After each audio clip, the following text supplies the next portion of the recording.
Hey, hello, and welcome to week 12 problem solving session for the NPTEL course on environmental impact assessment. This course is being taught by Dr. Harshit Joshinlakar, who's an assistant professor at Department of Architecture and Planning, Indian Institute of Technology, Roorkee. This is session one. I'm Isha Rathore, PMRF and Research Scholar at Department of Architecture and Planning, IIT Roorkee. The last session will be on the following Tuesday, which is taken by Ms. Monica S., who is another PMRF and Research Scholar, Department of Architecture and Regional Planning, IT Kharagpur. So, a few housekeeping rules. Please mute yourself for the session. If you have any questions or answers, you can put them in the chat box. And if you have any queries at specific points in the presentation, you can raise your hands or unmute yourself to ask your question or to raise your query. So the session's outline of the session is that we will look at the highlights from each of the week, and we will discuss the key takeaways from each of the lecture unit, which were in week 12. And we will also look up at the assignment questions from the previous round of the NPTEL course, that is from the 2022 session of the course. And we will also look up at week 12 assignment because the deadline for the same has passed. So we will look up at the solution to the assignment questions with their explanations from the lecture units. And if we received any queries from you in the discussion forums, we will also clarify those queries based on week 12's content. So week 12 was looking up at EIA case examples. So let's look into the highlights from week 12. So the first lecture in week 12 was lecture 56, which looked up at EIA widening the scope and looks up at strategic environmental assessment or SEA. So we looked up at the definitional need for strategic environmental assessment or SEA. So SEA is defined as a process that aims to integrate environmental and sustainability considerations in strategic decision making. And so to assess the key differences between SEA and EIA. So SEA is more of a strategy, vision, and plan, whereas EIA is more of an operation, action-based approach.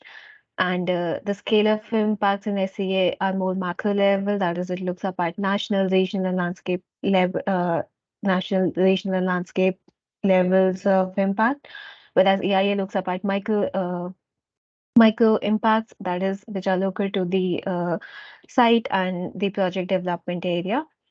Then ACA also has assesses the scopes of impacts which are broad in nature and magnitude, whereas EIA looks up at localized and specific impacts for medium to short term duration, whereas the time scale in SEA is long to medium term.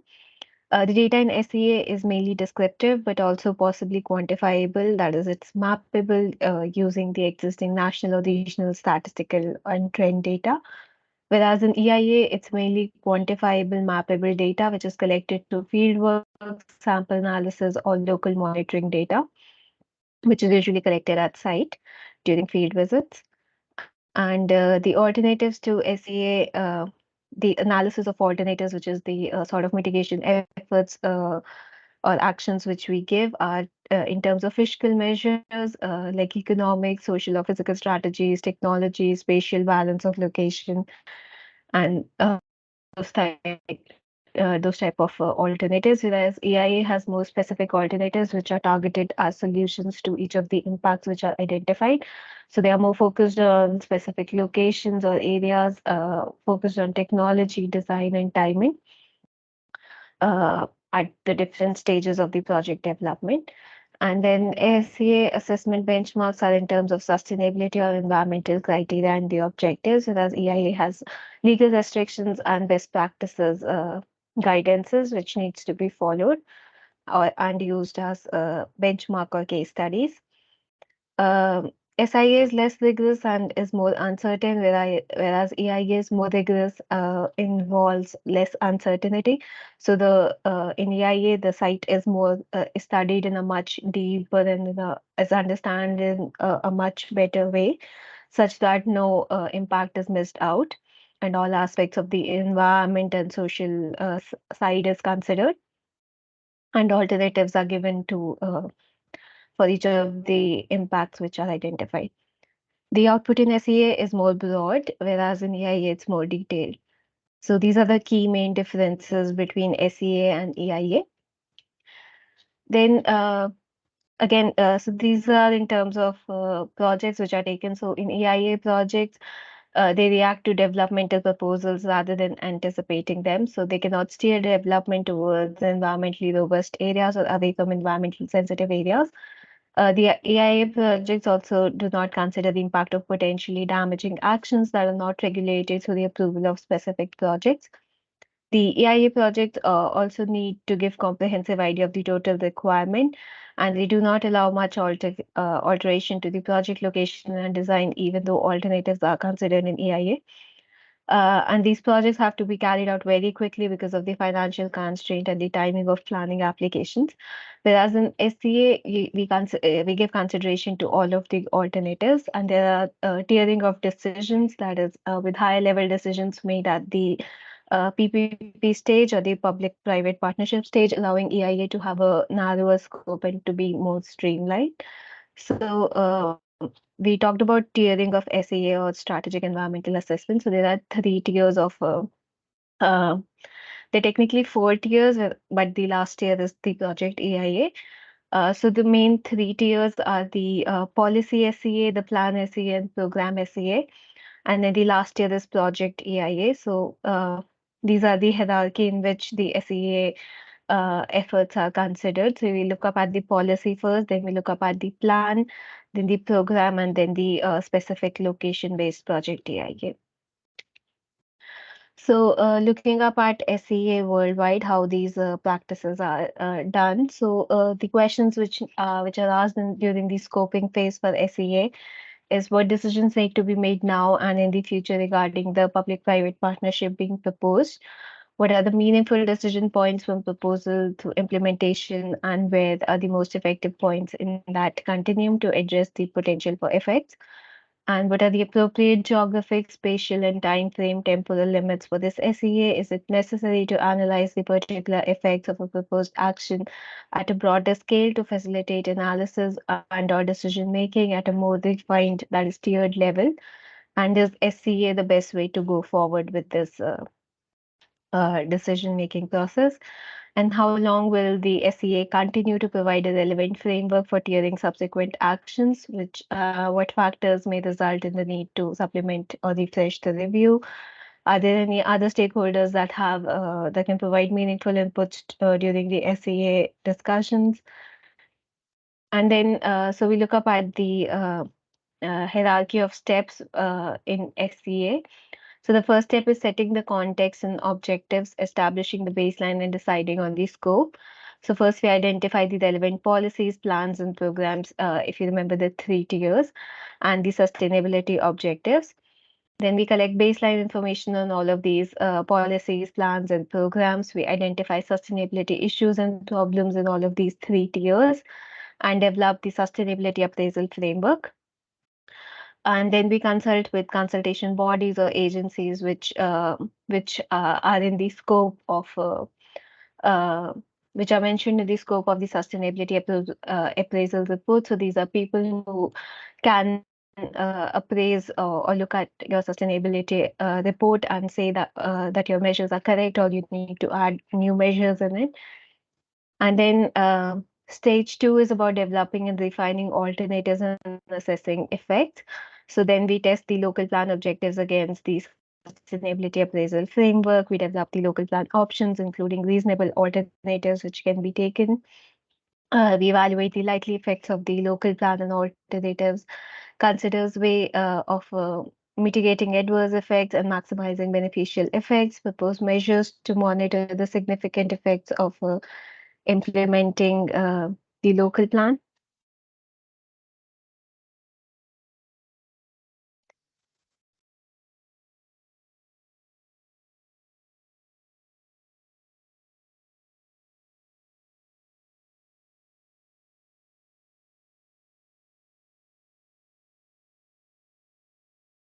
And then stage three was to prepare the sustainability appraisal report. And thus we prepare the publication version of the local plan, and stage 4 is to seek representations on the sustainability appraisal report from the consultation bodies and the public opinion on this thing. So we involve local plan, we consult local bodies and the public. We submit the draft of local plans and supporting documents for the independent examination, and then we include their opinions in the compliance report. And the last step is to look up at post-adoption reporting and monitoring. So we prepare and publish the post-adoption statement, where we monitor significant effects of implementing the local plan and show the benefits which were achieved and how the alternatives have worked uh, to be achieved. And we look up at the response to the adverse effects. So the stage is about monitoring and putting the monitoring results in a report, which talks about the implementation of the local plan. So these are the SEA steps. So there are in total 5 SEA steps. Then we also had the Bureau of Ocean Environment Management, or the BOEM. So this is the Bureau of Ocean and Energy Management, Regulation and Enforcement. And prior to that, it was known as the Minerals Management Service. So this is a U.S. Department of Interior. So it's a U.S. Department bureau, basically. So they manage the oil and gas leasing program. They published this report for the year 2012 or 2017. So this one done through a SEA approach. And they managed to prepare the oil and gas program to ensure a proper balance among oil and gas production, environmental protection, and impacts on the coastal zones. And they prepared this programmatic environmental impact statement, or to assess the environmental, social, and economic impacts associated with the project. So this was an example of SEA done in the US. So you can read more about it. And this was also discussed in the lecture 56 in detail by the instructor. We look at the 3 types of plan, which is SEA. And so we have category A plans, which does SEA for land use plans. Plans for the exploration, use, and development in areas, watersheds, and coastal areas. Then we have category B, which looks up at special plan for industry, agriculture, pasturage, forestry, energy, water management, transport, urban construction, tourism, and exploration of natural resources. Then we have category C, which looks up at guidance plans for the category B plans, and those which establish development strategies for these special plans. So these were also discussed in the lecture unit. So you can go and refer to the lecture unit. Then we also talked about the SEA effectiveness. So this is focused on whether appropriate legislation is in place, or whether SEA reports cover particular topics which talk about procedural effectiveness. It also talks about increasing emphasis on ensuring good outcomes on the ground, sea efficiency if your area is towards a coastal area, wider learning to see if it's again in the coastal area, improve public participation in plan making. Uh, and then we also, it's also measured in terms of planning authorities proactively responding to the SEA requirements, which can lead to operational benefits such as more robust plans. So if public and the other authorities, local authorities are involved in SEA, and they give their opinions rather robustly, then the SEA is more effective, and it's more likely to cover larger, broader topics. For the public, increased opportunity to scrutinize and influence the decision making can lead to empowerment and increased democracy, and can help to rebalance the distributional injustices. Politically, SEA can also help to determine which issues are important and must be explicitly considered in decision making. Next, moving on to lecture 57, we looked up at the EIA reporting and review of EIA quality.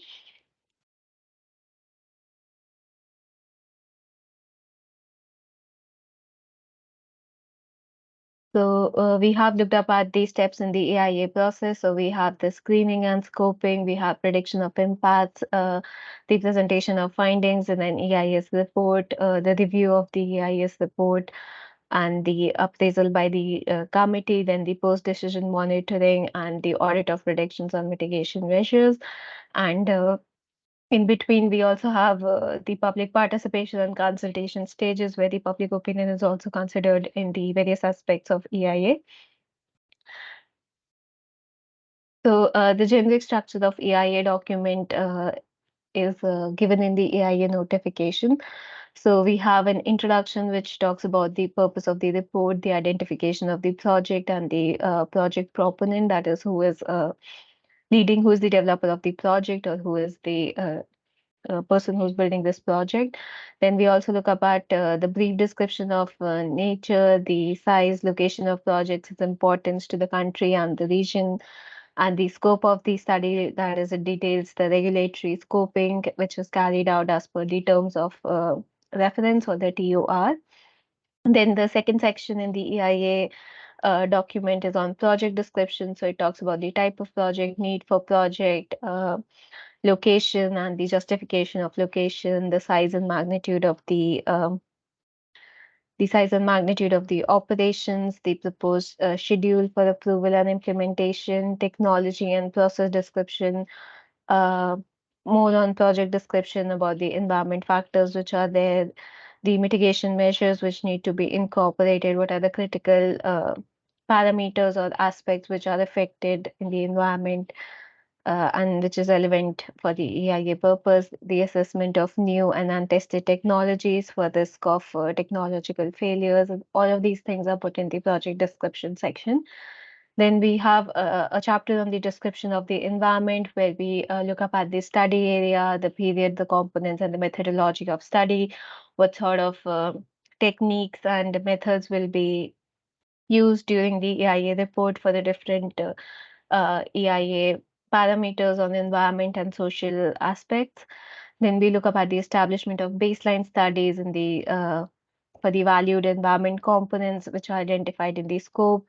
We also look up at the base maps of environmental components. So these are all included in the description of environment chapter.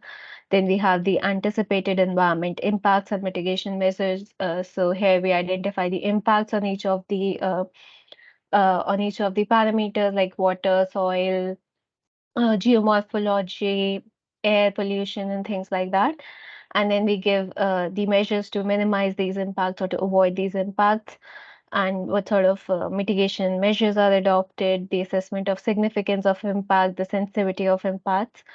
So these are all given in the chapter 4. Then we have analysis of alternatives in terms of technology and so in this case, so we include the description of each alternatives, the summary of adverse effects of each alternative, and if mitigation measures which are proposed for each of the alternatives, and the selection of alternative.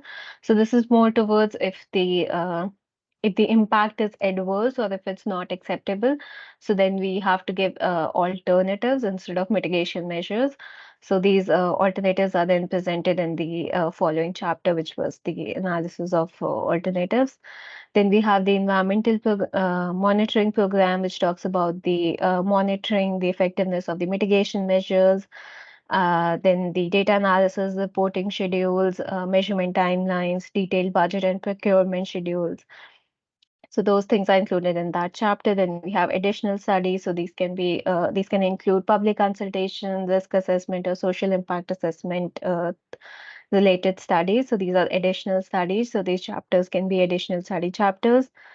And then we have project benefits where we look up at the benefits or the positives in terms of the project being developed in terms of environment or social aspects, especially if it's improvements in physical infrastructure or improvements in social infrastructure, employment related benefits, or other tangible benefits. And then we have the environmental cost benefit analysis where we do the cost benefit analysis. Then we have the environmental management plan. So this is also a description of the aspects of ensuring that the measures are implemented and their effectiveness is monitored. and after the approval of EIA. So these are after the EIA process and how these measures will be adopted. And then the last few sections are about summary and conclusion, where you give the overall justification of doing EIA and what was the EIA results, and what sort of measures were taken, and the explanation of how adverse effects were dealt with, what the alternatives were, and just an overall summary of the all of these chapters. And then the last thing is about declaration of consultants engaged. So then all of the consultants, they are mentioned, and what roles they played, what responsibilities they had, and all of their signatures in terms of stating that the CIA report is complete as per their purview. So this is the general structure of the EIA. So we also look up at case studies in the from lecture 58. So all of these had this, all of the case studies also had this generic structure of the EIA report if you went through the case examples. So then, yeah, so these are the summaries of what all chapters are there, what the summary should state. So project description, description of environment, anticipated environmental impacts and mitigation measures, environment monitoring program, additional studies, project benefits, environment management plan. So this is again in terms of what was mentioned. So the EIA report typically includes the following terms. So you have an executive or non-technical summary. So this is towards the beginning of the EIA report. So this is just an overview of what the document contains and the main highlight figures, so that anybody who does not have the time to go through all of the entire length of the document can just read this section and know that all of this was covered. But if you want more detail, you can go into the specific chapters. But the executive summary covers almost all of the things which are discussed in the EIA report in a more comprehensive and concise manner. Then the EIA report also includes the statement of need and objectives of the proposal. So it needs to highlight why EIA was required, and what were the objectives of EIA, and why EIA was done, and when would you say that EIA was complete. So they need to have objectives in terms of so as to finish EIA stating that the objectives of EIA have been met. Then it also typically includes reference to applicable legislation, regulatory, and policy frameworks. So, for example, EIA is required for certain category of projects. So they need to cite that the EIA notification states that this type of project requires a EIA. So we are doing EIA as per the EIA notification of 2006. And then the other regulatory and policy frameworks like the CPCB benchmarks for air pollution and things like that. So you need to mention and give reference to all of these regulatory and policy frameworks. Then it also has the description of the proposal and how it will be implemented. So how the different stages of the development, and what is the time frame, what sort of methods are used, what sort of equipments will be used. So all of those are also included here. What are the study methods, the time period, and things. And then the comparison of proposal and the alternatives, of course. So we also have the description of the project setting, the description of baseline conditions and trends, the review of the public consultation process, which is included in the additional studies, and then the consideration of the main impacts like the results from the proposal, the evaluation of the significance of residual impacts, environmental management plan, appendices which contain supporting technical information like the methods or list of references which were referred to. And then, so the executive summary includes the proposal and its settings, the terms of reference for the EIA, results of public consultation, alternatives which were considered, the major impacts and their significance, the proposed mitigation measures, environmental management plan, and other critical matters. So it's like a summary of, like a distilled form of your EIA report. But this is also in your EIA report as a initial chapter.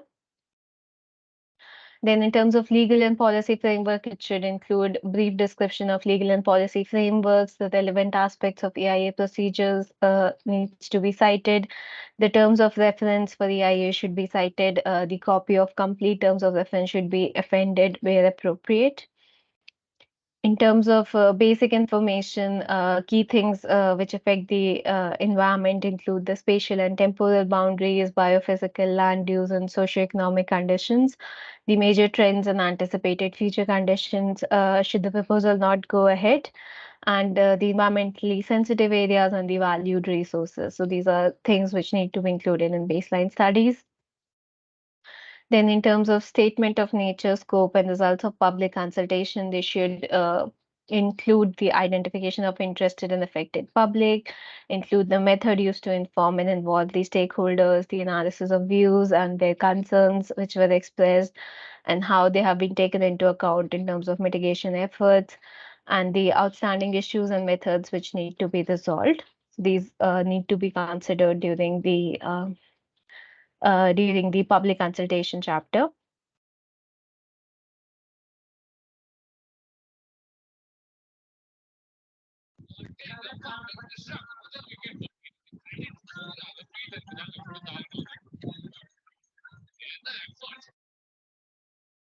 And then, so this is the type of impact summary which we put. So we identify the nature, magnitude, extent, location, timing, duration, reversibility, likelihood, and significance. So these are all characteristics of the impact. And then we identify the impact in terms of the different impacts, and then you identify all of these characteristics. So these type of tables are also included in EIA. So you can refer to the case studies for looking up at these type of tables. And then the purpose and objective of the review are included in the initial chapter. So the purpose is to establish if the information in an EIA report is sufficient for decision making. And then you identify key objectives, that is to review the quality of the EIA report, take account of public comment, determine if the information is sufficient, identify any deficiencies to be corrected. So your key objectives need to be met for your EIA to be complete. So you have objectives like that. So this is also in the initial chapters. And then the EIA review aspects for consideration. So when the EIA report is submitted, the committee reviews the reports in terms of its compliance with terms of reference, whether the information is correct and technically sound, that the public consultation has been taken and the public comments have been included and have been included in the mitigation steps and measures. There's complete and satisfactory statements of key findings, that the information is clear and understandable, and that the information was sufficient for decision making. And then they give the EIA report a go ahead, or say that the EIA report is accepted. So the EIA review has two types of procedures generally. So they have an internal review and they have an external review. So the internal review is usually is because of low operating costs. It can lack rigor and transparency, and often no documentation of results is involved. Whereas in an external review, they hire an independent expert to check the EIA quality, whether it was rigorous and transparent, whether whatever is mentioned in the report is sufficient or they have been fabricated. And then they publish the review report stating that uh, that the EIA is complete and met. So these EIA review procedures can be done by environmental agencies, by independent panels, standing commissions, interagency committee, or planning committees. So these are all people who can do EIA reviews. So steps to good practice for AIA review. So before you go ahead for a project to do AIA, you should set the scale of the review, select the reviewers, whether it will be all of these people we discussed in the last slide. We can use public input, identify review criteria, carry out the review, determine remedial options, and publish the review report. So all of these steps need to be thought out at the first stage before you go ahead and do your EIA review. And following things can be used in order of priority. So terms of reference are important. The EIA reports of comparable proposals can be used as a benchmark for giving your own EIA report. Then other guidances can also be included, like the EIA requirements, guidelines, and criteria, principles of doing a good EIA, practices, knowledge of the project and typical impact. So these things will help you improve your EIA report. So again, carrying out the AI review is like a first step approach. So you can identify in the first step, identify the deficiencies, focus on critical shortcomings, recommend remedial measures, and advise on implications for decision making. So when your EIA report is reviewed, this is the steps which are followed. So they identify where the report is lacking, what shortcomings or what things were missing in your EIA report, and then they suggest measures which can be taken for your EIA report to be resubmitted again. And once you have put those remedial actions in your report and in your practice, you can then resubmit your report. So these are the four steps. So review methods generally include checklists, project-specific checklists, review packages, expert and accredited reviewers, public hearings, effectiveness review frameworks, and we have discussed all of them at different points in the entire course duration for different parameters as well. And then there is a rating scale for EIA review. So if you get a rating of A, it generally means that your EIA review was well performed and no important tasks were missed. So everything is in order. Then a rating of B means satisfactory and complete EIA. There are minor things which are missing and there are few inadequacies, but it's acceptable. So a few changes and your EIA report will be complete. Then C is just satisfactory despite omissions and all inadequacies, that is, it's okay. Uh, D is when parts were well attempted, but must on the whole be considered just unsatisfactory because of omissions and inadequacies. So these below C usually leads to a revising of the EIA report because certain sections were not complete or they were lacking some sort of data. Then E is unsatisfactory. There were significant omissions or inadequacies. F is very unsatisfactory. Important tasks were poorly done or they were not even attempted. Not applicable is when the review topic is not applicable in the context of the project. So if you did a section which was not relevant to the project, so that is NA.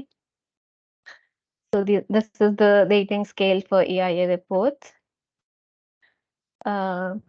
We have talked about the procedure for reviewing EIA reports. So first is the complete information on the cover sheet of the review report. Then then somebody in the review committee skim reads the EIA report, noting the layout and content.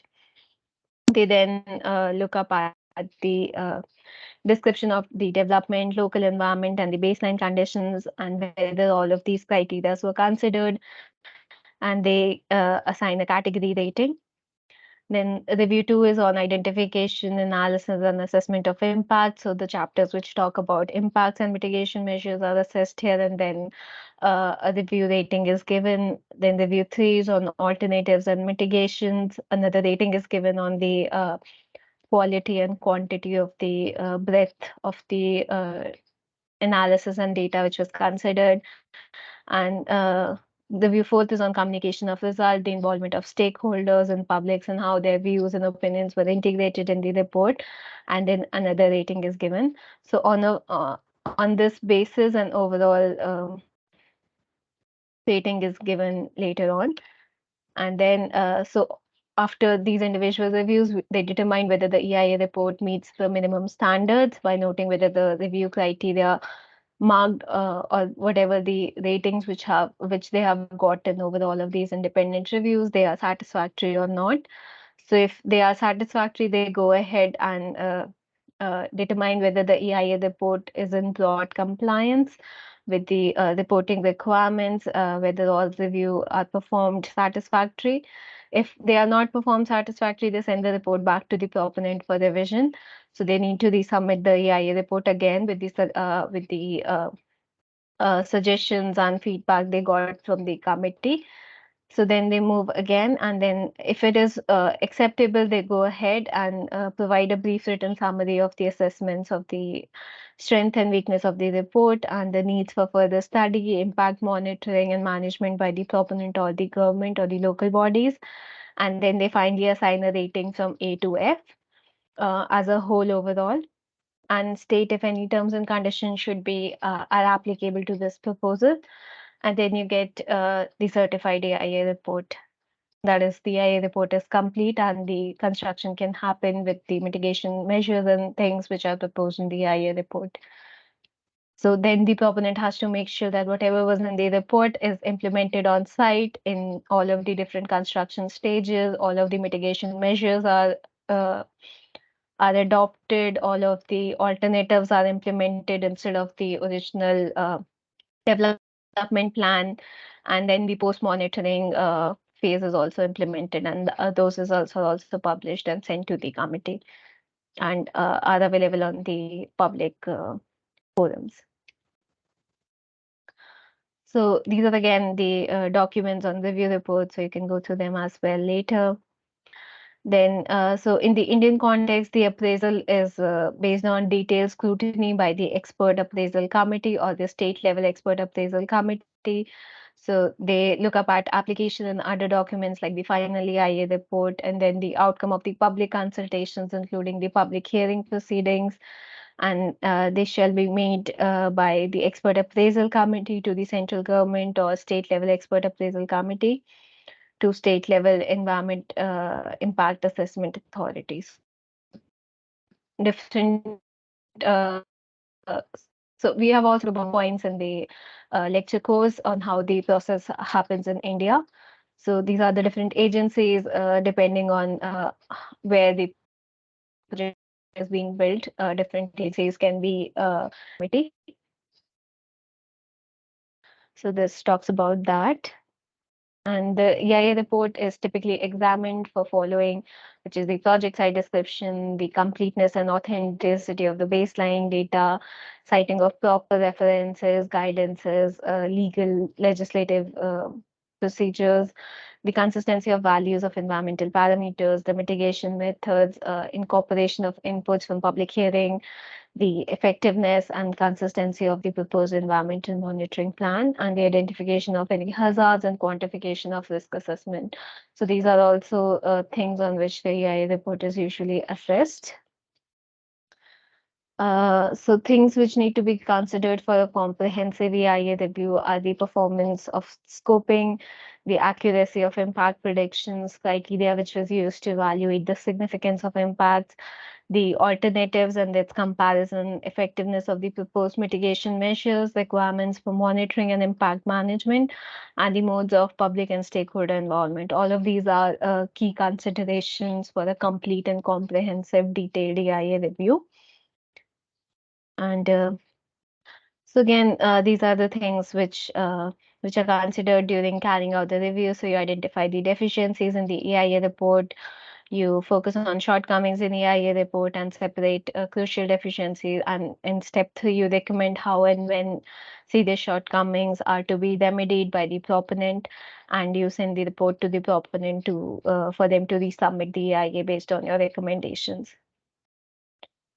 So we talked about these and this as well. And so yeah, the quality of a EIA report is assessed in terms of consistency with the terms of reference, whether the information is complete, all of the decisions were made based on the data which was there, that the information is suitable, right type of information was used, whether the result, the language of the report is understandable, that is, it's easily comprehensible by the decision maker. And the public as well, whether it's reliable, that is, it meets established professional and disciplinary standards, whether it's defensible, that is, the risks and impacts are qualified as to proposal uncertainties, whether it is actionable, that is, it's practical for implementation, it considers clear basis for choice and condition settings. So these are the things. So this is an example of how shortcomings are identified and the examples. So shortcomings can be like the need for project cannot be justified, the objectives and alternatives are narrowly stated, the description of the proposal does not cover key features, the selection of alternatives does not take into account environmental aspects, key problems affected by the proposal are not described, sensitive elements in the affected environment are overlooked, environmental target values and standards are not properly taken into account. So these are the sort of comments which EIA reports get. And on the right are examples from a EIA report example, so you can go through them as well. So, and more examples like that. So then we move on to lecture 58, which looked up at the EIA case study for the Mumbai Metro Line 3, Kolaba to Bandra to SEEPZ. So this is the uh, this is the environmental impact assessment report, and this was submitted in 2016. These are the agencies which did the different parts for the EIA report.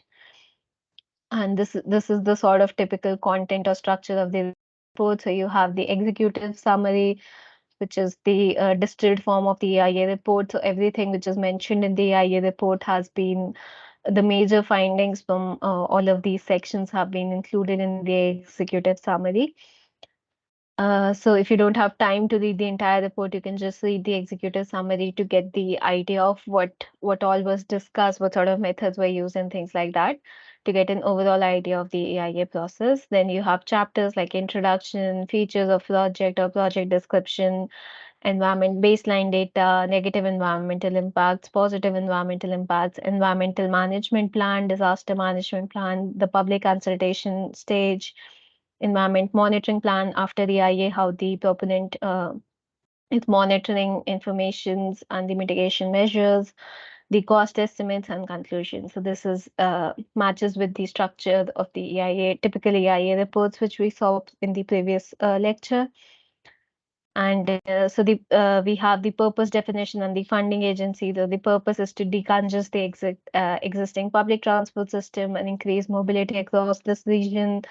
So the Mumbai Metro Rail Corporation commissioned this project, and they use the services of the RITES to prepare the detailed progress report, detailed project report, and the EIA report for the corridor of Kolaba Bandra to SEEPZ. Um, for the total length of this much kilometer. So this is the uh, metro line or the metro line 3, which is running. This is the length of the project. The funding agency was the Japan International Cooperation Agency, JICA. So, and the scope of study is framed as per JICA guidelines. So, as per the notification, AIA notification of 2006, metro projects do not need to be, are not required to have an EIA. But because they were receiving the funding from the Japan International Cooperation Agency, they did a EIA as per the JICA guidelines for EIA.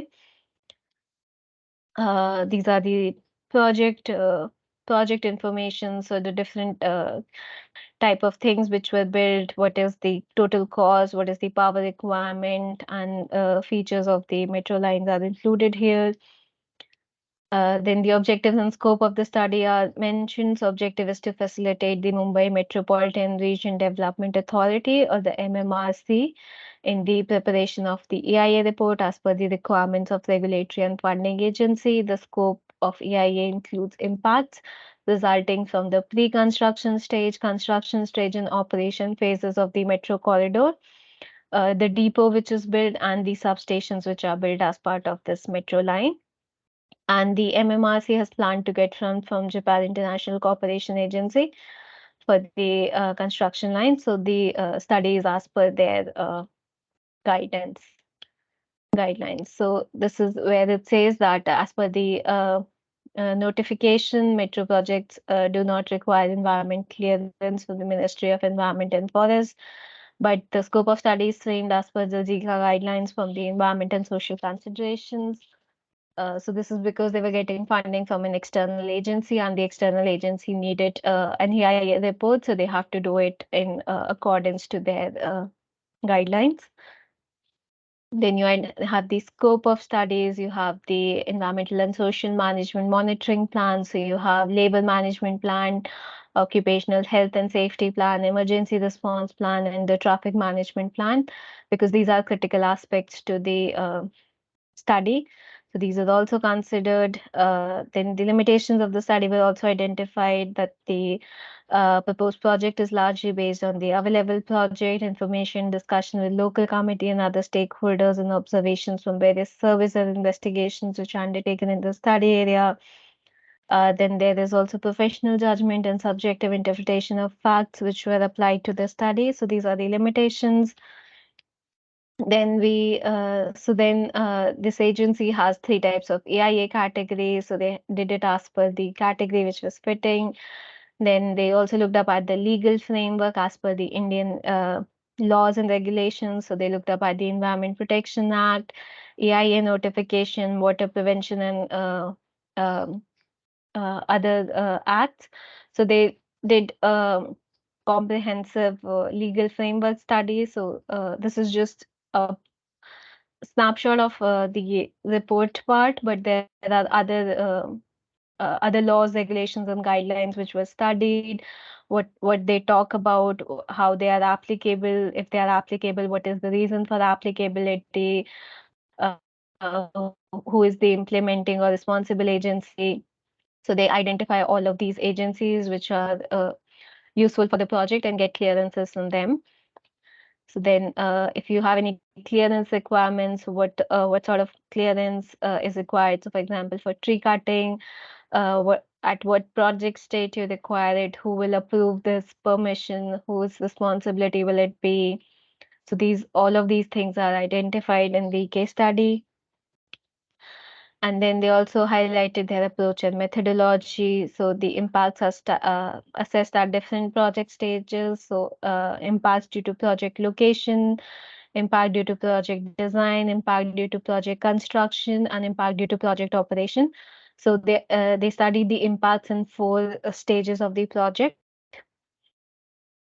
And the uh, and the different documents which were prepared, so they have the detailed project report or the DPR, the EIA report, environment and social management plan, environment baseline monitoring plan, the addendum to environment and social management plan. So all of these were prepared at different time periods as well. So then they identify the impacts, and so the impacts are also measured quantitatively. So things like removal of trees, loss and degradation of biodiversity, loss and degradation of soil. So all of these things are also studied. Then if there were historical monuments within the vicinity of the metro line, so they identify those, the distances, list of sensitive receptors or locations which are sensitive in nature. So like educational institutions, hospitals, temples, mosques, church, monuments, natural parks. So they identified all of these as well and took measures to ensure that the construction does not affect them. Then they identified negative environmental impacts in terms of on land, water, air, noise, biological environment, socioeconomic environment.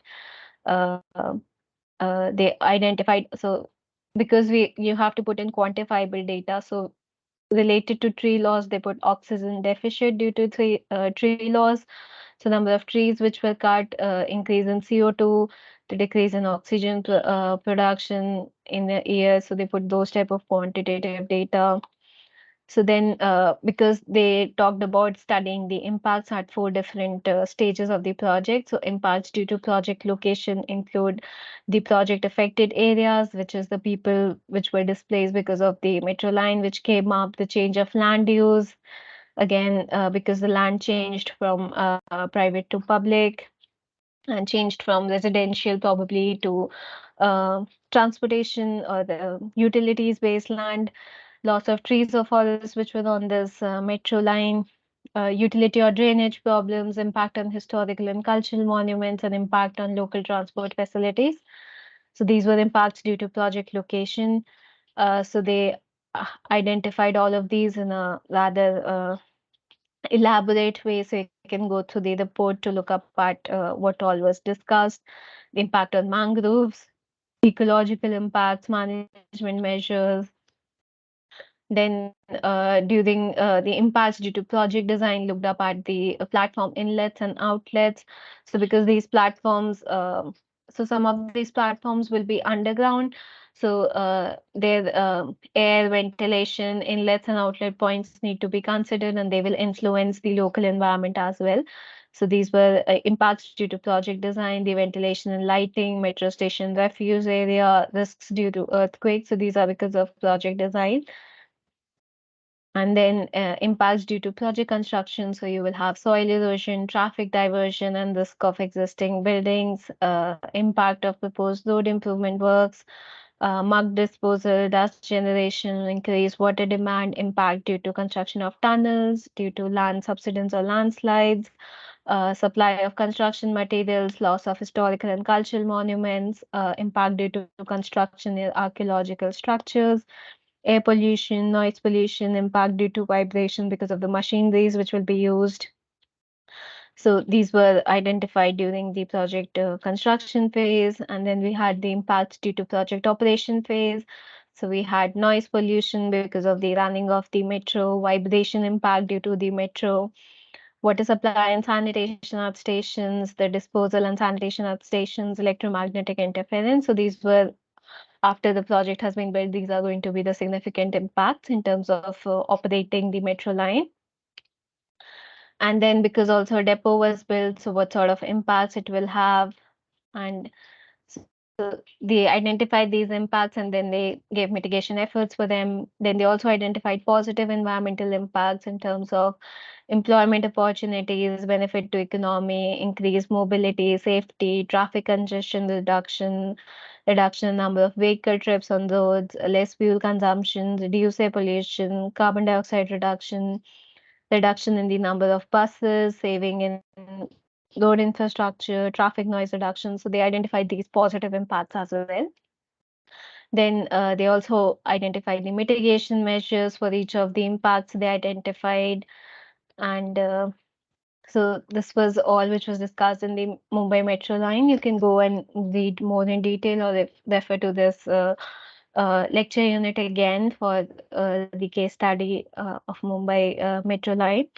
Then another case study which we considered was in lecture 59 and 60, which are the last two lectures for the course. And we looked up at the development of water aerodrome in Andaman and Nicobar. So they have the environmental report.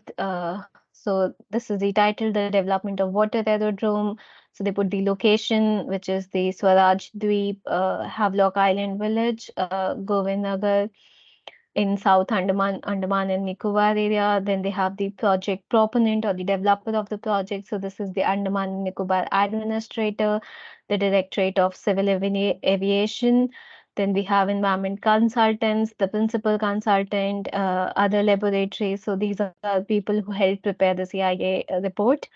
Then this is the declaration given by the proprietor or owner. So this is the executive summary. So every section has been distilled down.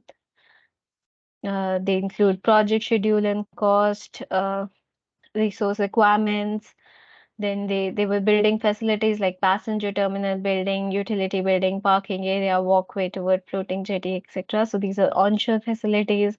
Then they have offshore facilities as well. They identified the environment sensitive places within 15 kilometers of the site. So areas which are protected under international conventions, national or local legislation for the ecological landscape, culture, and other values, and what is their distance and how they have been dealt with. So then these areas are further dealt with in detail. So again, they also have objective, scope, introduction chapters, region, the terms of references which are used, the need for project again, stating that the growth of aviation industry, India is also witnessing tremendous growth in aircraft operations, seaplane operation in India, yet an untapped market. even though there's tremendous potential, being a vast country with magnificent waterfronts all across. So they are building this project because of that. The methodology which they used was collection and analysis of secondary data and statistics by literature surveys, interviewing resource institutes and general public, the collection of primary data by sampling and laboratory analysis of ambient air, surface, groundwater, drinking water, noise, soil, etc. And also logically analyzing the findings of assessment studies for interpretation, extrapolation, and interference as per the project specific TOR granted by the Environment Agency clearing.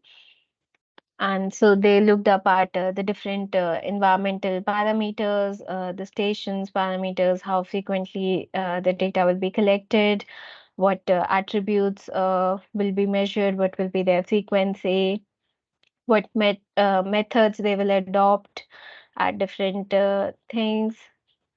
Then, in terms of land environment, if they use satellite image, what sort of satellite, what sensor, resolution, the date of passing of that satellite over this location. So this is how you put data in a EIA report. So it's very comprehensive and detailed. Then in terms of they identified ecological sensitive sites like coral reefs, turtle nesting sites, mangroves, mudflats, wetlands. So they identify these type of things, what locations, what species will be affected, further remarks, location and the distance from the project site, or if they are in the project site. Then for different phases of the project, like construction phases, they identified sources, the impact prediction, if they used a model for computation, what sort of modeling was done, what sort of procedure was followed. This is very detailed in the report, so you can go through the report. Then the mitigation measures which were identified, the mitigate impacts during the construction and operation phase. So similarly, they also did it for different phases of project development, that is project design, construction, and post-construction. So they identified all of these um, impacts and the on different locations, what mitigation measures were used, what is the impact. Similarly, on the aquatic environments, so all of these things are included. Then they also did this socioeconomic study. So they looked up at the positive impacts in terms of job creation, increased tourism and economy development, negative impacts, influx of skilled workers, contractors, air pollutant, dust levels, vehicular traffic and construction activities. So they identified that and the mitigation efforts and operation phase effects. Then they also had the environment monitoring program, what will be monitored. So they have air noise modeling, water management, biotic environment, soil monitoring. So this was during construction phase. Similarly, for the operation phase, they have different monitoring requirements. So this is the plan, what all will be monitored, what parameters will be monitored for each of these aspects, what will be the frequency of data collection, what are the locations of the where these things will be measured, and how much will be the how much is the budget which is put forward towards the monitoring plan. Similar, so this was during construction phase and this is during the operation phase, similar things. Then they had the agency, then they had additional studies on public consultation. So there, this also had the table on what the stakeholders said, what were their remarks. Then additional studies also looked up at risk assessment in terms of cyclones, earthquake, because the location is on a seismic zone 5. So they looked up at that. Then the classification of emergency disasters, flooding, cyclone, earthquake, all of these things were also studied in great detail. They had the risk assessment matrix.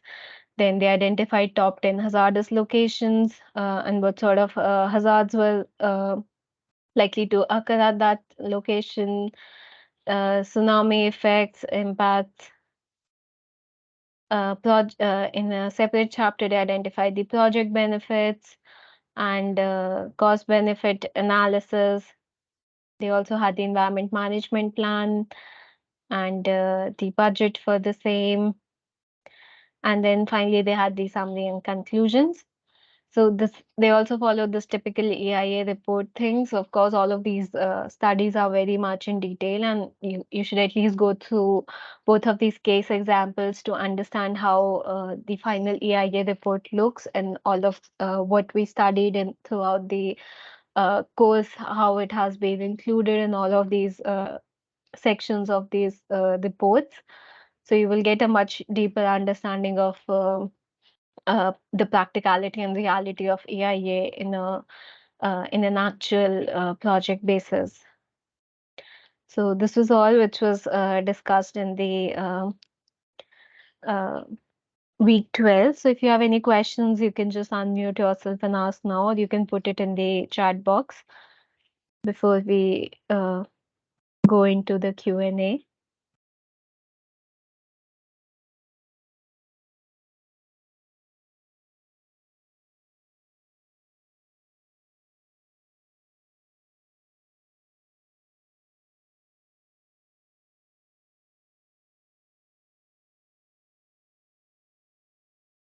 Okay, so if there are no questions, we will go with the Q&A. You can post your answers in the chat box for these questions. So first, we will go through the questions from the previous one of the NPTEL course.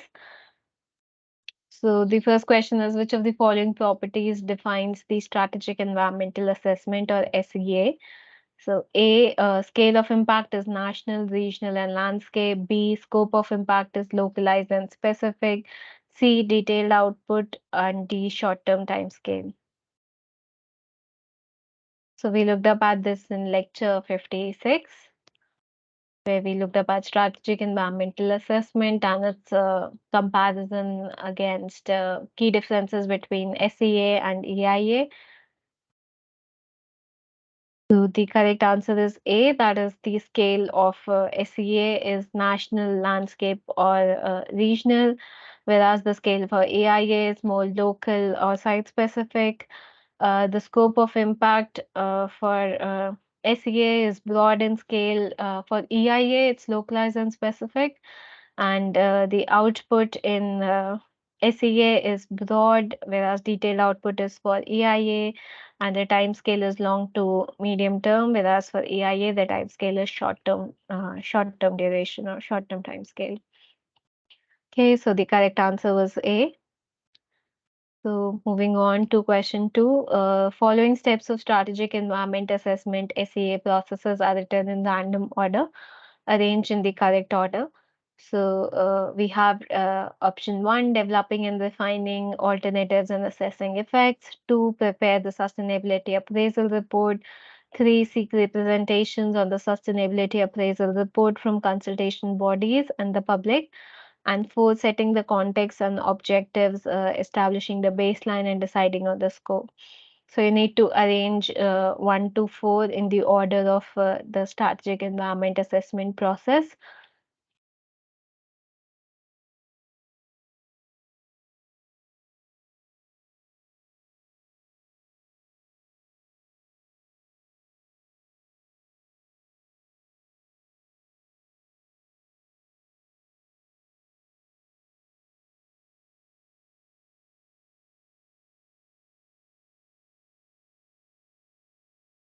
Okay, so the correct answer is D. That is, the first step is setting the context and objectives, establishing the baseline, and deciding on the scope. So 4 is the first option or first step. And then the second option is developing and refining alternatives and assessing effects. So this is option 1. So it's 4-1.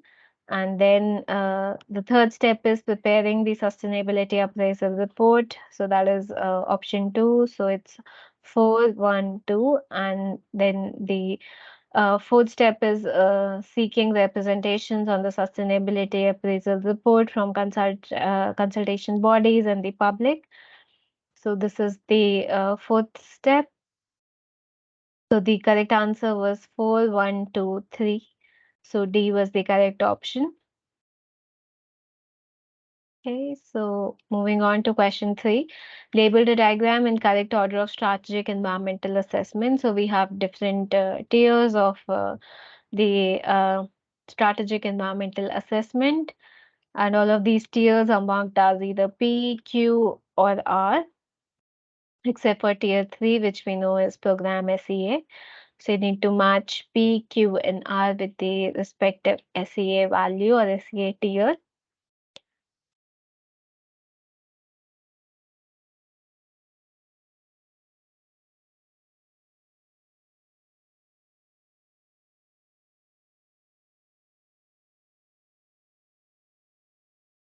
Okay, so the correct answer is C. That is from the objectives, we first tier 1 is policy SEA, so P is policy SEA. Then the second tier is plan SEA, which is so Q is plan SEA. And the third tier is program SEA, which was given in the question. And the last tier 4 is project AIA. So R is project AIA. So the correct option was C. That is P policy SEA, Q plan SEA, and R project AIA. So C is the correct answer. So moving on to question 4, which of the following aspects are considerations for AIA review? So first, compliance with terms of reference. 2, information is correct and technically sound. 3, account taken of public comments. And 4, complete and satisfactory statement of key findings. So which of these options are considerations for a comprehensive EIA review? You need to select all of the options from the options from A to D. So we looked up at this in lecture 57, where we talked about the AIA review process and what sort of considerations we need to have.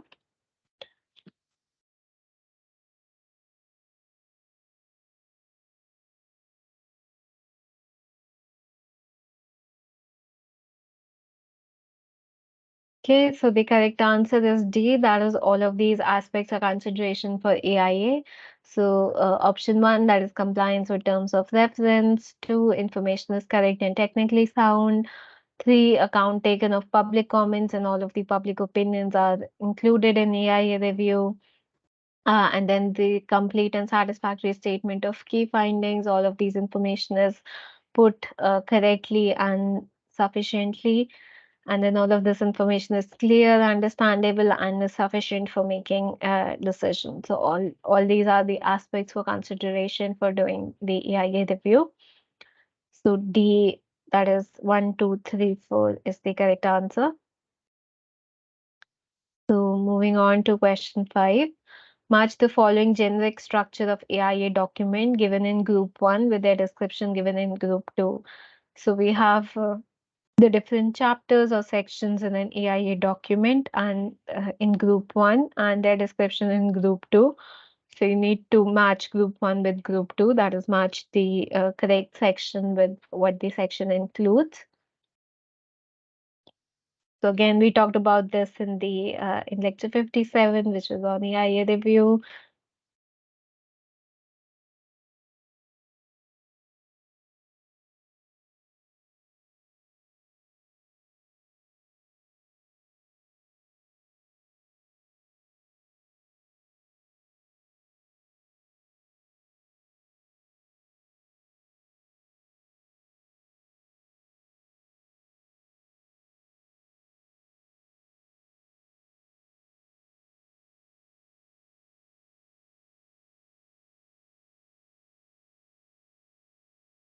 Okay, so the correct answer is C. That is, introduction includes the purpose of the report, identification of project and project component, brief description of nature, size, location of the project, and its importance to the country, region, and scope of the study.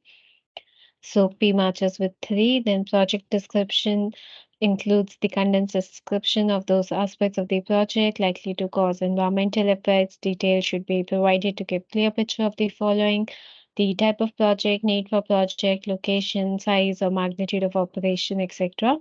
So Q matches with 4.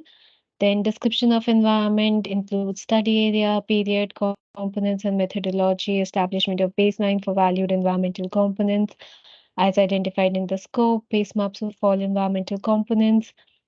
So R matches with 2, and then anticipated environmental impacts and mitigation measures includes the details of investigated environmental impacts, measures for minimizing and offsetting the adverse impacts, which were identified irreversible and irretrievable commitments of environmental components, assessments of significance of impacts, mitigation measures. So S matches with 1.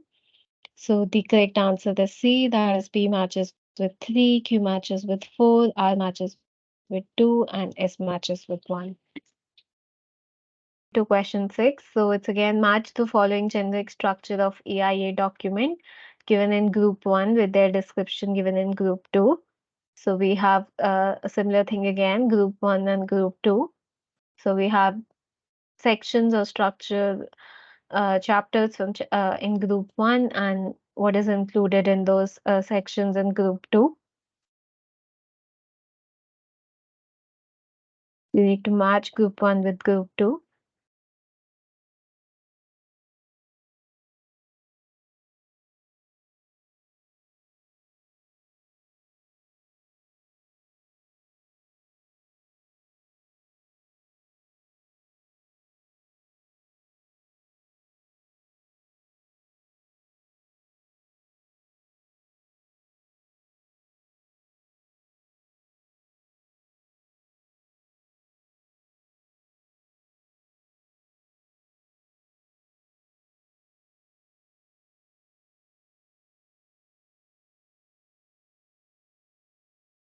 Okay, so the correct answer is so analysis of alternatives, technology, and site includes the description of each alternatives, the summary of adverse impacts of each alternative, the mitigation measures which were proposed for each alternative, and the selection of the alternative.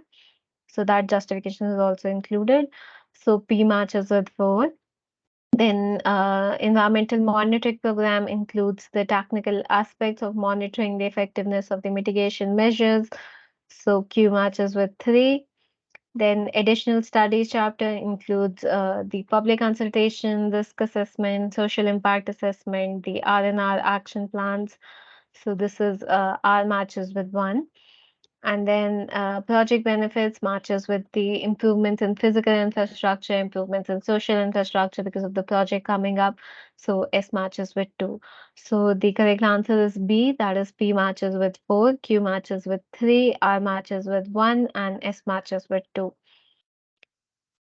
Okay, so moving on to question 7. State true or false. Railway projects come under the purview of EIA as per the EIA notification of 2006. Is this statement true or false?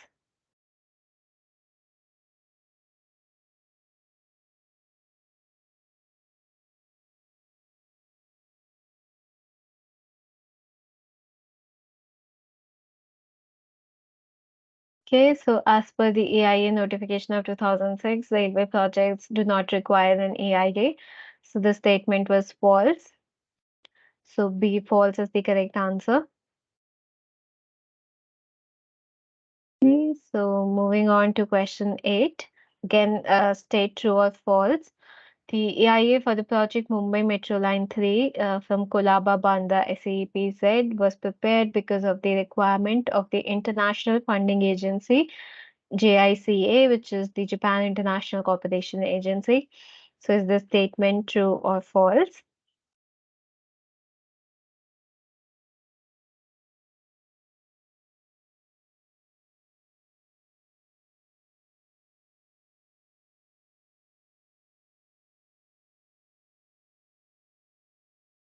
Okay, so the statement is true. So the MMRC planned to get fund from the Japan International Cooperation Agency or JICA for the construction of the Mumbai Metro Line 3. And the scope of study was framed as per the JICA guidelines for the environment and social consideration of 2011. So because as per the EIA notification of 2006 and its amendment in 2009, a metro project does not require any environmental clearance from Ministry of Environment and Forest. So the scope of the study was defined as per JICA's guidelines. So they had to do the EIA because they were getting funding from the outside international agency, and they require an EIA for proving their funding from their end. So the statement was true. So A, true is the correct answer. So moving on to question 9, a separate report for social impact assessment for Mumbai Metro Corridor, Kolaba Bandha SAEPZ was prepared. Is the statement true or false? So it's talking about a separate report for social impact assessment for the Mumbai Metro project. 9.3.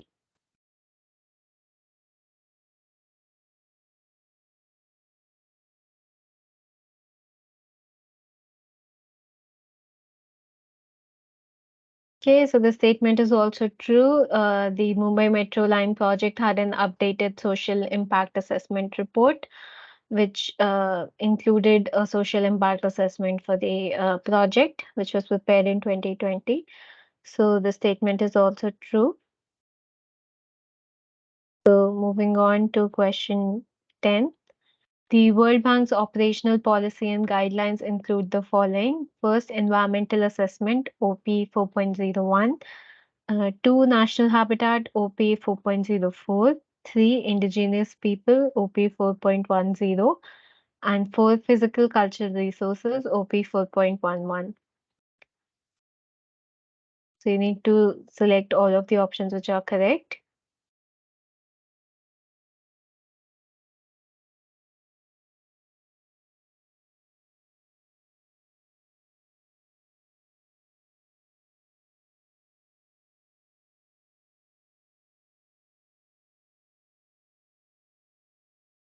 So the correct answer is D, that is all of these documents are part of the World Bank's operational policy and guidelines. So one environmental assessment was operational policy 4.01, operation policy 4.04 talks about natural habitat, operation policy 4.10 talks about indigenous people, and operation policy 4.11 talks about physical cultural resources. So all of these are part of the World Bank operation policy and guidelines. So they all of the above was the correct answer. So again, policies, guidelines, document names are also important from an examination point of view. So you should remember the legislative documents, policies, guidelines, and their agencies which state those documents. Okay, so moving on to question 11. State true or false. Water aerodrome project comes under the purview of EIA as per the EIA notification of 2006. Is this statement true or false?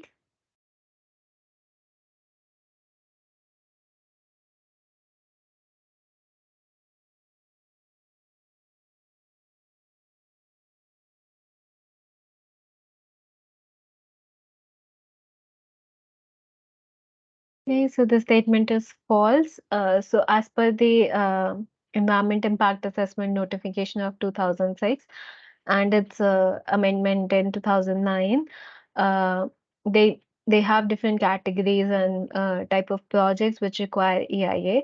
But because the proposal which is submitted to Ministry of Environment, Forest and Climate Change did not have any project which which had a title of water aerodrome, because it's a totally new type of project and the first type of project in India. This type of project was not listed in the EIA category, so they used the project proponent used they cited a similar type of project. They cited it as a similar type of project as airports, and they did an EIA. So the proposal was submitted to MOEF and CC, New Delhi, and subsequently the project was considered in the 46th meeting of Expert Appraisal Committee held on 25th to 26th November 2019. And as per the improved TOR later, EAC noted that Water Aerodrome is not a listed project or activity in the schedule to the AIA notification 2006 and its further amendments.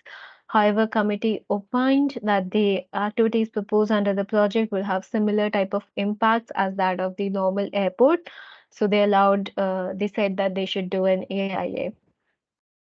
So water aerodrome projects do not come under the purview of AIA as per the AIA notification because it is a totally new type of project category which has come up, and this has not been included in the AIA schedule of project so far. So the correct answer was B, that is false. Okay, so moving on to question 12, state true or false. Considering the water aerodrome are just emerging in the country as a new mode of transport involving sea or river fronts and its likely impact on water, air, and aquatic biodiversity, including flora and fauna, the Expert Appraisal Committee or ESC has taken a view to follow the EC process or the environment clearance process as per category A of item 7A, that is airports of the schedule to the AIA notification 2006. And according the TOR was recommended by EAC for the project development of water aerodrome Andaman and Nicobar. So is this statement true or false? So as we saw in the previous question as well, so the statement is true. So the expert appraisal committee did allow an EIA for the project similar to that of airports for the development of water aerodrome in Andaman and Nicobar from our case study 2. So the statement is true. So option A is correct. So moving on to question 13. State true or false. Since water aerodrome is an emerging area for the purpose of EIA, case study method was also used in the EIA of project development of water aerodrome Andaman and Nicobar. So is this statement true or false?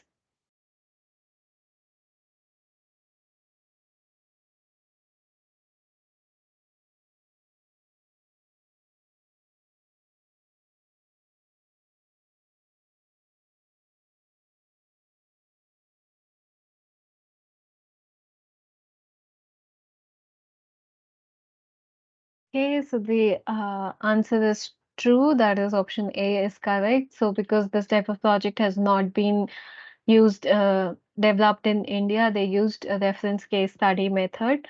So they used different case studies of similar type of projects in different locations like the Harbour Air Vancouver, the Maldivian Trans Air, and the Kenmore Air.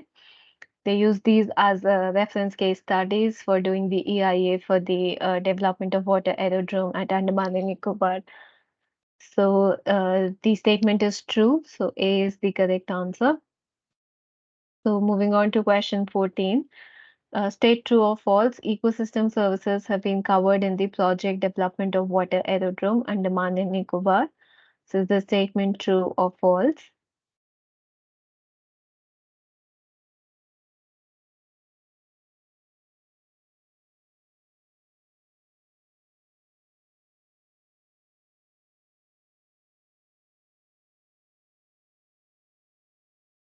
Okay, so the statement is true. So basically, the major impact in terms of the development of water aerodrome in Andaman and Nicobar was in terms of the uh, socio social impacts.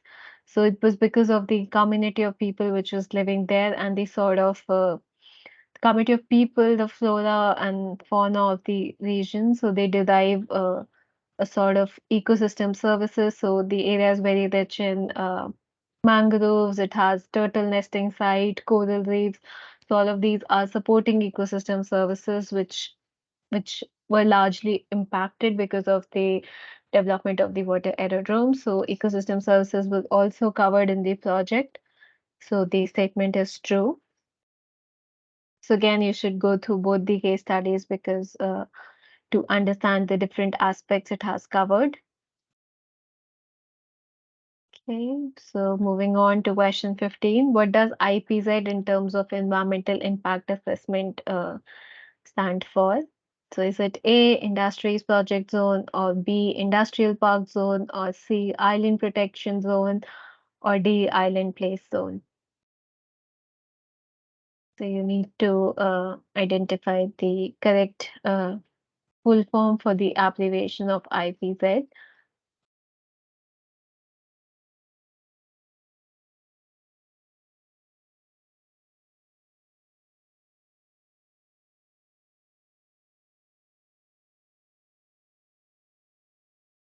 Okay, so the correct answer is C. That is IPZ stands for Island Protection Zone, and this was used in the development of water aerodrome Andaman and Nicobar case study. So they defined the island protection zone as up to a certain distance uh, from the studied site, and they gave measures for minimizing their impacts on that area as well. So IPZ stands for Island Protection Zone. So C is the correct answer. So moving on to question 16, state true or false. The Island Coastal Regulation Zone, or ICRZ, maps were prepared on 1:4,000 scale for the project development of water aerodrome Andaman and Nicobar. Is the statement true or false?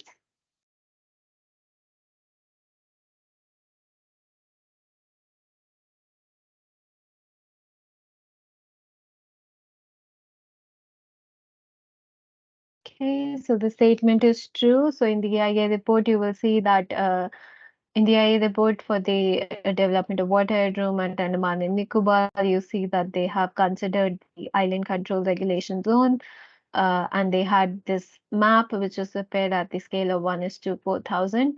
So these type of very specific questions will generally not come in examinations. That is if mentioning the scale, but questions like Island Coastal Regulation Zone maps were prepared for the project development of water aerodrome Andaman and Nicobar. This can come. So maybe do not go into very specific details, but at least have an understanding of what was covered in the EIA reports for both of the case studies, so as to answer questions from these lecture units. So this type of map was prepared. So the option A, that is true, is correct. So this was all which was covered in the previous course. If you have any questions, you can questions or queries, you can unmute yourself and ask now before we go into week 12 assignment.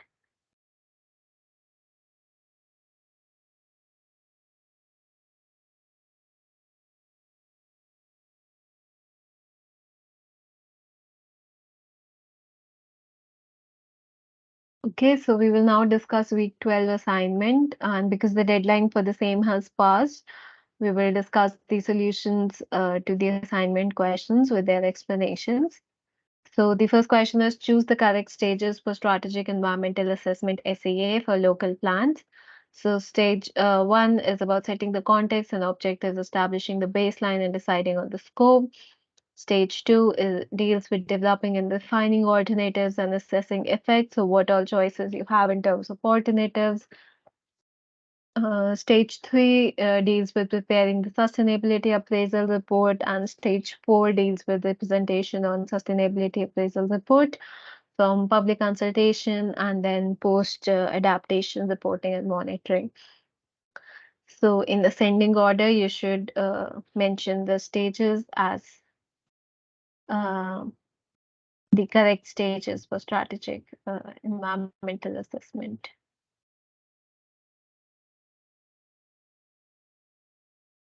Okay, so we had a similar question in the previous one as well. So the correct answer is B. That is, the all of the four stages are included, and the correct order is stage one. That is setting the context and objectives, establishing the baseline, and deciding on scope. Then it's stage two, developing and defining alternatives and assessing effects. So whatever terms of alternatives are available. Then stage three is preparing the sustainability appraisal report, and stage four deals with the representation of the sustainability appraisal report, some public consultation, and then post-adaptation reporting and monitoring. Okay, so B is the correct answer.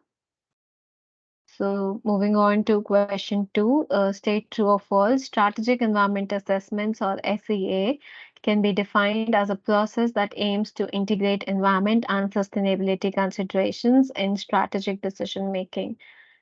So is the statement A true or B false?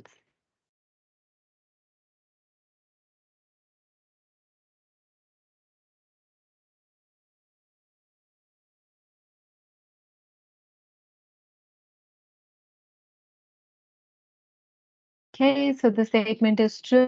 So this was the definition which was given by Therivel in 2010, that the strategic environment assessment is defined as a process that aims to integrate environmental and sustainability considerations in strategic decision making.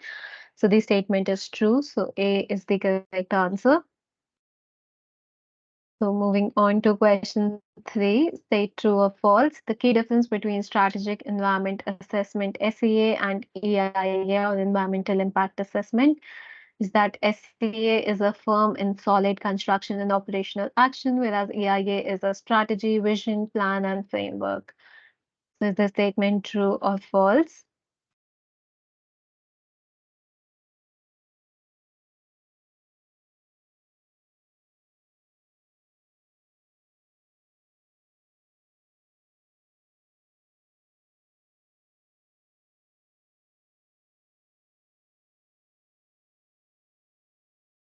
Okay, so the statement is false. So SEA is actually a strategy, vision, plan, and a framework, whereas EIA is a firm and solid construction and operational action.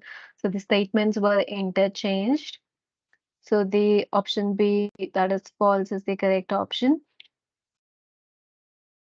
Okay, so you need to be very careful when reading these statements for true and false because the statements could be reversed.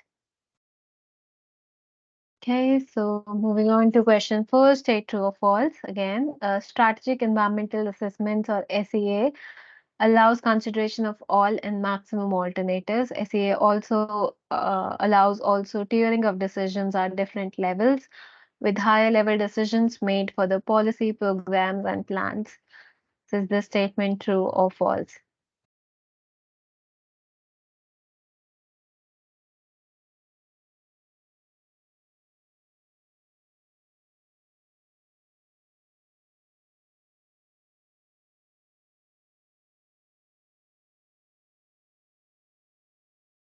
Okay, so the correct answer is true.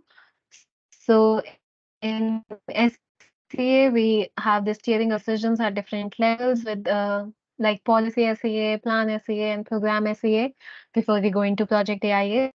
So we consider all of the different all and maximum alternatives of policies, changes in policies, changes in plan, changes in program, and then finally at the project AIA level.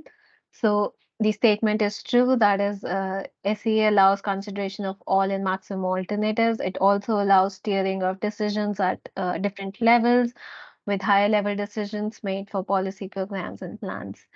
So A, true is the correct answer.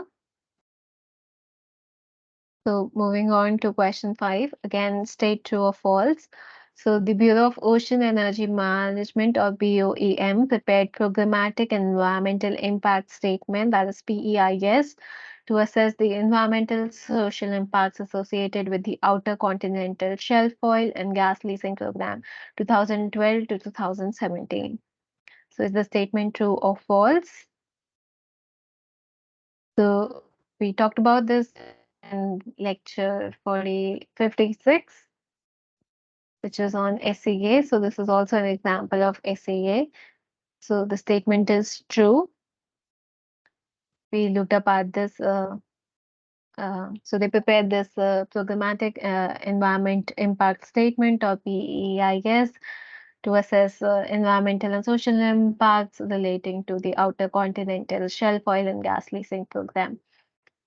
So again, guidances, examples are also important, especially if they are reports from different for different things which were done. So for question 5, A is the correct answer. So moving on to question 6, state true or false. Strategic Environment Assessment (SEA) was initiated in USA in 1970. Is this statement true or false?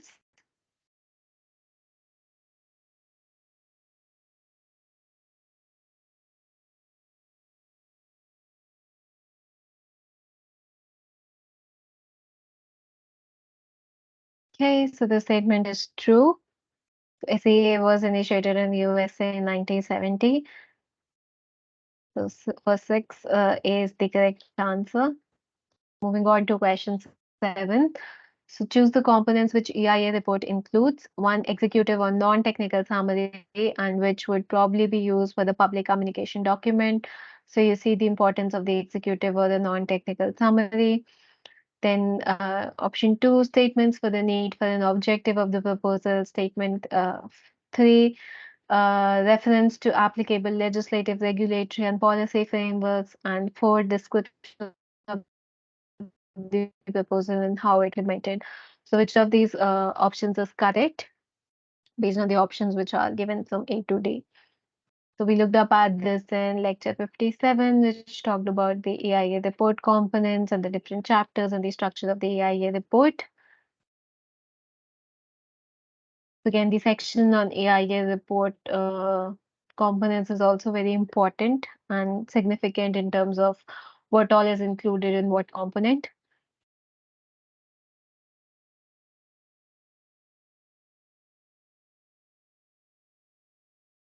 Okay, the correct answer is D. That is, all of these components are included and are important in the AIA report.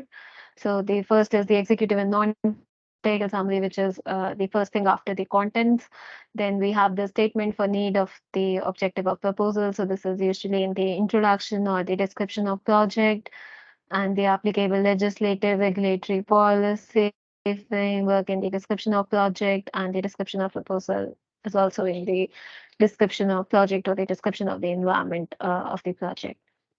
Okay, so D 1, 2, 3, 4 is the correct answer. So moving on to question 8, state true or false. The legal policy framework applicable in the AIA are often indicated in terms of reference or TOR. So this statement true or false?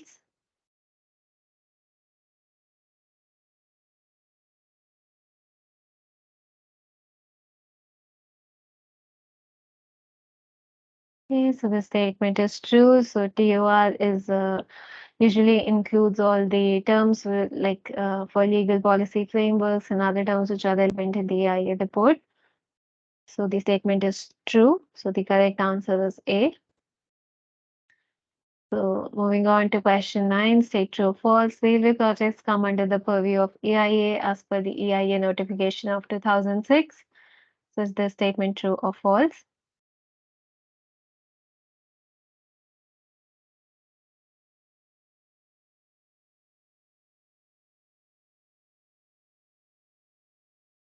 Okay, so the statement is false. So we looked up at the metro project as well. So railway projects are not included in the category of projects which require EIA as per the EIA notification and the further amendments to the EIA notification. So B false is the correct answer. So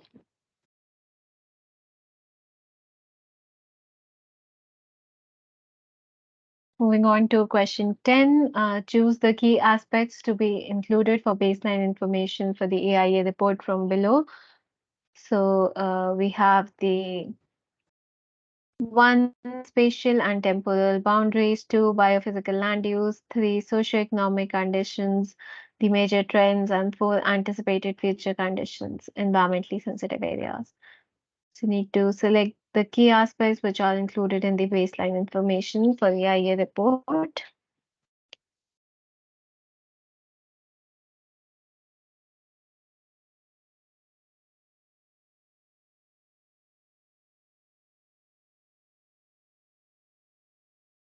Okay, so the correct answer is C. That is 1, 2, 3, 4 are all the options 1, 2, 4 are all the things which are included in the baseline information.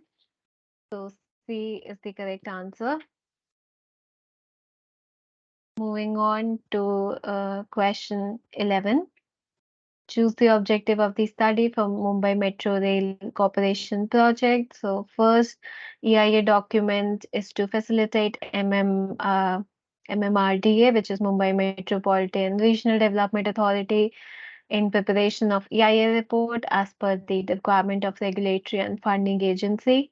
The second statement is scope of EIA, which includes the impact resulting from all the phases of construction, pre-construction, construction operation phases of this metro corridor, and whatever ancillary function depots and substations. And the third is that MRC has a plan to get funding from Japan International Cooperation Agency for construction on Mumbai Metro line. So you need to choose the objectives of the study for the Mumbai Metro Rail Corporation project and whichever options apply.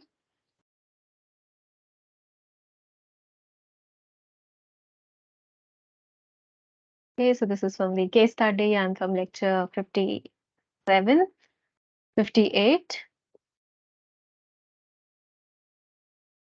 Okay, so the correct answer is D, that is all of the three statements are correct and were mentioned as objectives of the uh, objectives and scope of the study for EIA in the EIA report for the Mumbai Metro uh,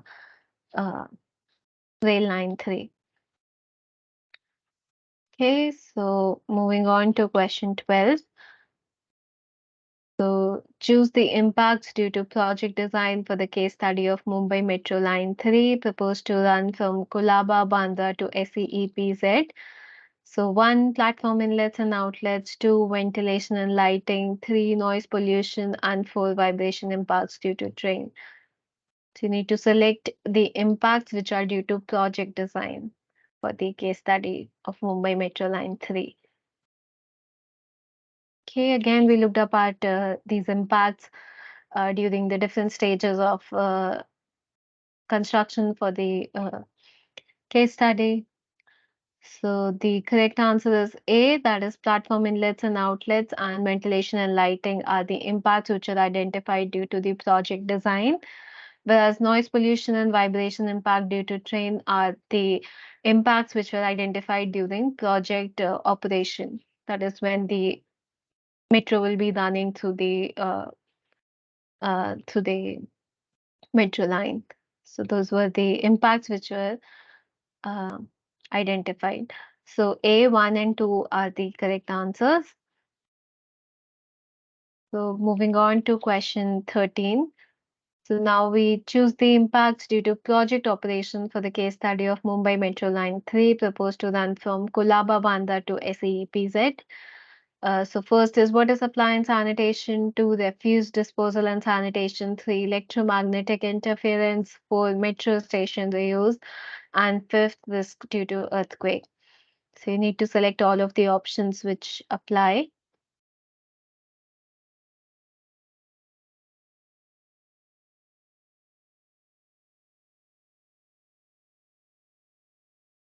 So we are looking at impacts due to project operation of the Mumbai Metro Line 3 project. So the correct answer is 1, 2, and 3. That is option A. So we have issues like water supply and sanitation to the areas in the metro stations, the disposal and sanitation issue, the electromagnetic interference because of the running of metro line.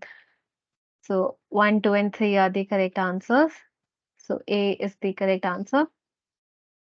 So moving on to question 14. So we have a straight true or false question. So Mumbai Metro Rail Corporation, MMRC, commissioned the services of rights to prepare the DPR and environmental social impact assessment study for the corridor of Kolaba Bandra SEEPZ, covering total length of 33.508 kilometers. So is the statement true or false?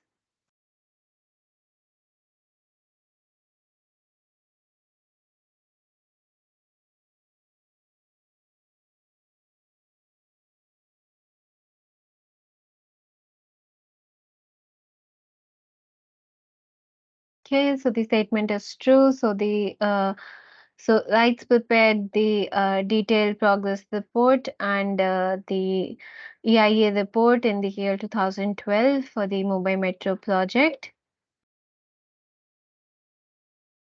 So RITES is also the Rail India technical and economic service. Uh,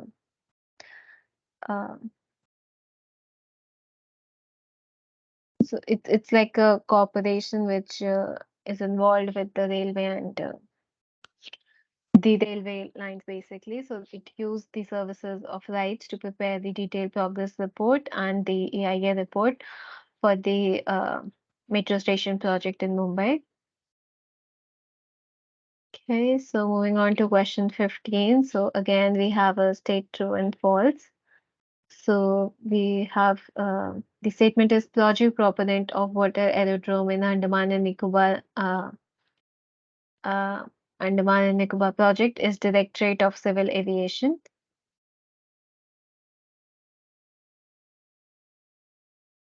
So is the statement true or false? So project proponent is basically the developer of the project or the agency which is the key figure which is developing the project. So the statement is true. So the Directorate of Civil Aviation Andaman and Nicobar Administration proposed the water aerodrome project at the Swarajdeep, South Andaman and Nicobar Islands. So A is the correct answer. So the statement was true. So moving on to question 16, EIA of the project Water Aerodrome in Andaman and Nicobar estimate that there will be significant impact of the seaplanes because of heavy passenger load planned for the facility. So is the statement A true or B false?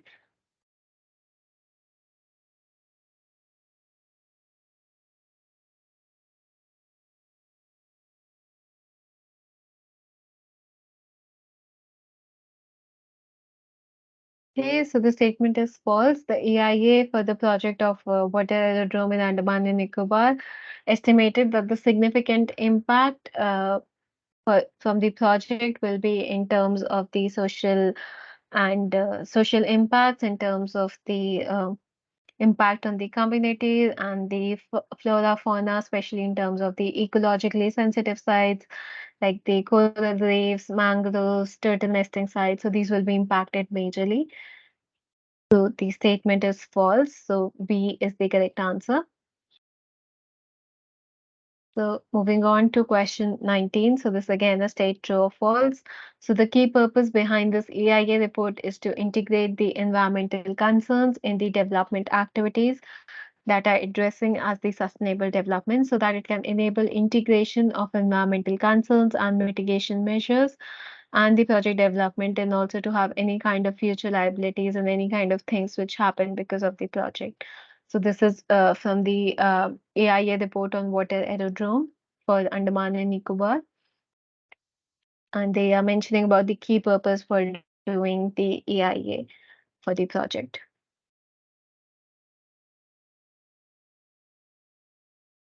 Okay, so this is also an expert from the AIA report. So the statement is true. So they're basically doing it for the sustainable development of this new category of project, such that environmental concerns, especially for because of the ecologically sensitive nature of the components which the project was dealing with, along with the mitigation measures and the project development, was the reason why EIA was undertaken for the water aerodrome project. So A true is the correct answer. Moving on to question 20, which is also the last question for the assignment, state true or false. Certified laboratories are approved by Central Pollution Control Board or the Ministry of Environment, Forest and Climate Change, MOEF and CC. So is this statement true or false? So certified laboratories are laboratories which can help in the preparation of AIA reports for different sections or different chapters of the AIA report, but they have to be approved by the CPCB or the MOEF and CC. So the statement is true. So A is the correct answer. So that was all for the assignment questions. So if you have any queries, you can just unmute yourself and ask now.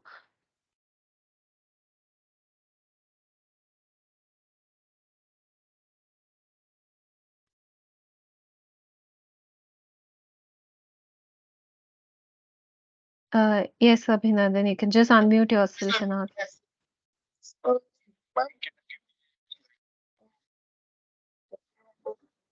how the exam questions will be, because we have the exam coming up very soon. Okay, about this. Can there be any session on the exams? Okay, so we will also do a uh, sorry, I will just unmute you because I can hear myself.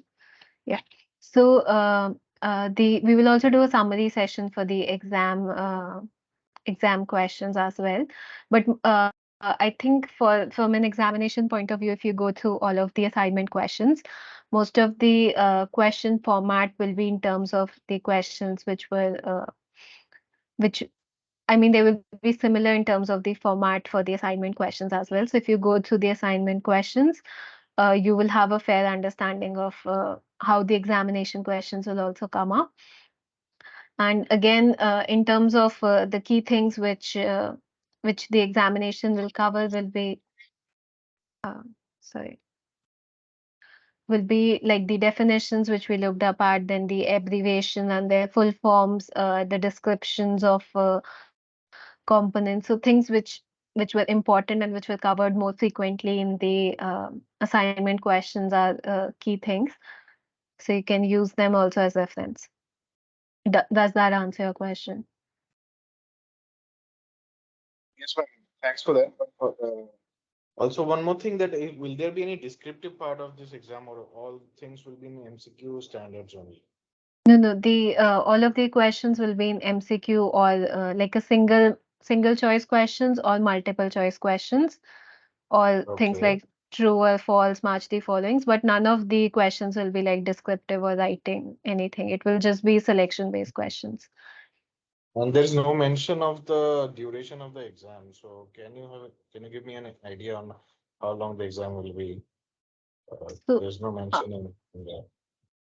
So I don't know. I'm not sure of the duration of the examination, but when you will get Okay. the hall ticket for your examination, it will, I think, mention the duration.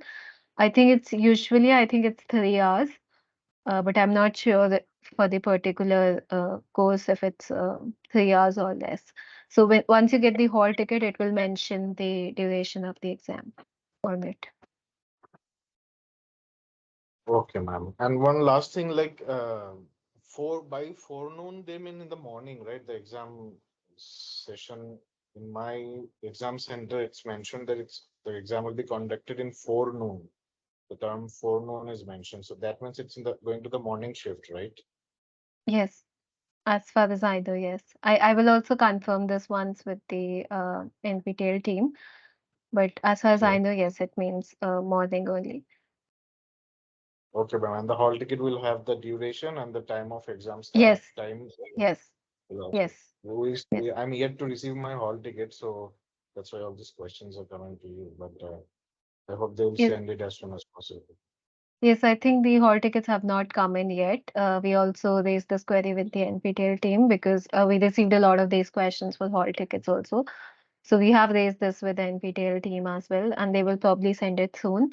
But as of yet, most of the people have not received it. I think nobody has received it. So yeah, but it will Okay. clarify all of these things. Yeah. Okay. Uh, Khushi, you also seem to have a doubt. You can just unmute yourself and ask. Hey, hi, Isha. Hi, Khushi. Hi, thank you so much for taking us through the assignment questions and the solutions. What I wanted to ask is, as we have just 1 week to go for the exam, for the exam day, uh, would you be able to provide us with any material, or maybe the previous year question paper, or any sort of practice paper which could kind of give us a gist of what the actual exam would be like, or what sort of direction are we supposed to move in, as is just 5 to 6 days left?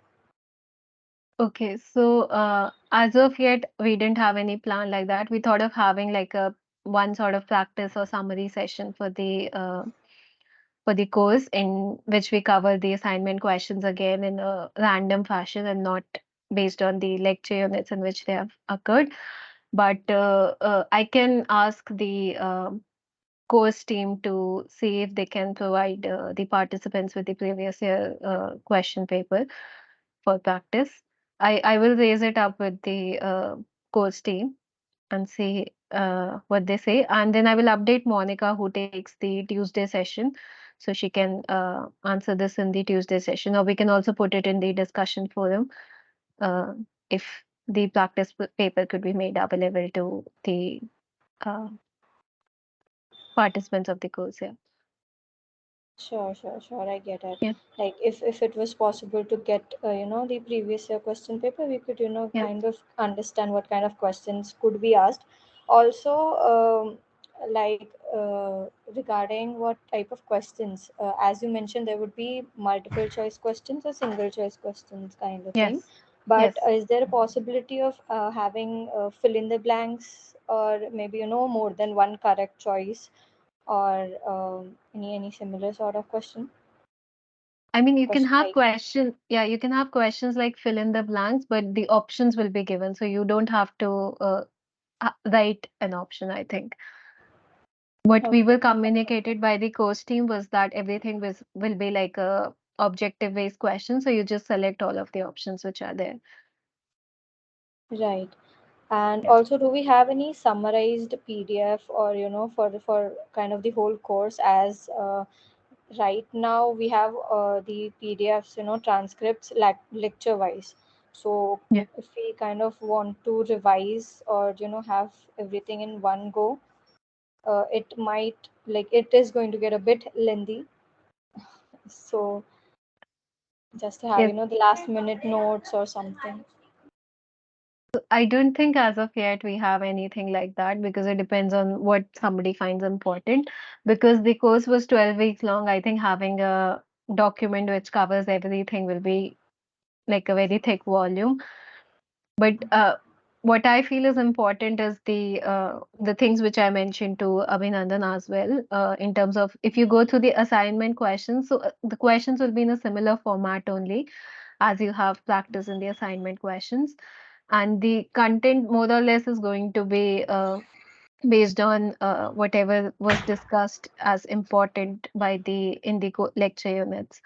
So as of yet, we don't have any notes, or I don't think it will be possible to even distill the course I in like get it. I such a get it. short time. No Yeah. issues. Yeah. I understand. Thank you so much, Ishan. Thank you. Thank you. Okay. So does anybody has any questions? Okay. So if you have any questions, you can again put them in the discussion forum. We go through the discussion forums and we can answer the questions there as well. So I will ask the course team if the practice questions could be practice set of paper can be put from the last year practice session, and I will put their response in the discussion forum. Thank you so much for attending the week 12 problem solving session. And I would now close the session. So you can give your feedback in the for the problem solving session and for the units in the NPTEL course itself. Thank you so much for attending. And I will now close the